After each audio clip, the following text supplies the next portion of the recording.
Another handy tool in the app is the Offset tool. This tool is a quick way to adjust the size of an entire template to use with matte or color change PPF. In this example, I want to make this figure bigger for a matte conversion.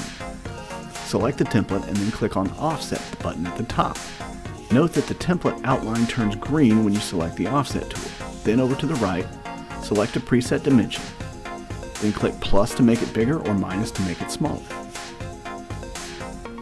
Holding Z while drawing a box with the mouse will zoom in on the template to see the details of the edit I just made.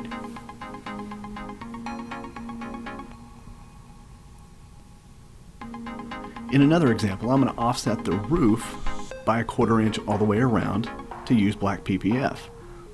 Select the template, then click the Offset button. Over to the right, click on a preset dimension and the plus sign. Now I'm able to wrap underneath the trim for a seamless conversion. Once you've edited the pattern, make sure to align it with the bottom left of the artboard so your cutter will cut the entire template.